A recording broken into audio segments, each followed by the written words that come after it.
Patuloy namang tinutugis ang isang Filipino-American at retired US Navy na suspect sa pamamaslang sa kanyang misis sa Angeles City, Pampanga. Nagkasa na rin ng rescue operation ng mga pulis dahil tinangay ng suspect ang kanilang 2 taong gulang na anak.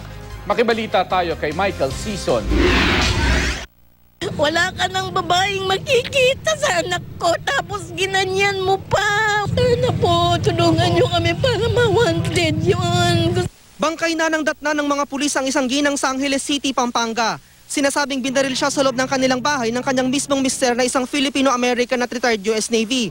Ang krimen, nasaksihan pa ng panganay nilang anak. Nakarinig siya ng parang may pumutok, akala niya na may nagpupukpok ng martilyo. So nung tingnan niya, nakita niya yung nanay niya, duguan, nakabagsak po doon sa banyo. At yung tatay niya, nandun sa panabas po ng CR.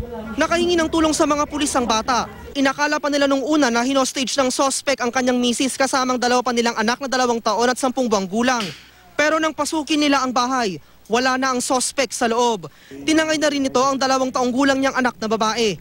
Ligtas naman daw ang sanggol. Ayon sa mga pulis, nakarinig ng 4 na putok ng baril ang mga kapitbahay, pero wala namang nakitang basyo ng bala sa crime scene. Hinala ng mga otoridad, revolver ang ginamit ng suspect. Inihahanda ng kasong parricide laban sa kanya. May ikinakasan na ring manhunt at rescue operation ng mga pulis.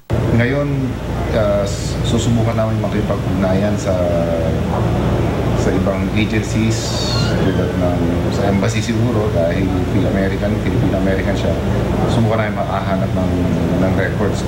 Nakaburol na ngayon ng biktima at hinihintay na lang resulta ng otopsiya sa kanyang bangkay.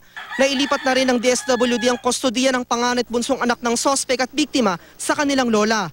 Maayos naman daw ang pisikal na kalagayan ng mga bata pero posibleng nagtamo ng trauma ang 12 taong gulang na nakasaksi sa krimen. Tinutukan din daw siya ng baril ng kanyang ama pero nakatakas siya. Hinayaan muna ng DSWD na makapagpahinga ang bata bago isailalim sa stress debriefing. Ayon sa magulang ng pinaslang na ginang, 14 na taon nang nagsasama ang suspect at ang biktima. Pero nalulung daw sa droga ang suspect at mula noon, nagagawa na nitong sakta ng asawa. Sa pagsisiyasat ng mga pulis, may nakitang buto ng marijuana at ilang foil sa loob ng bahay ng suspect at biktima. Michael Sison, Nagbabalita, Pilipinas.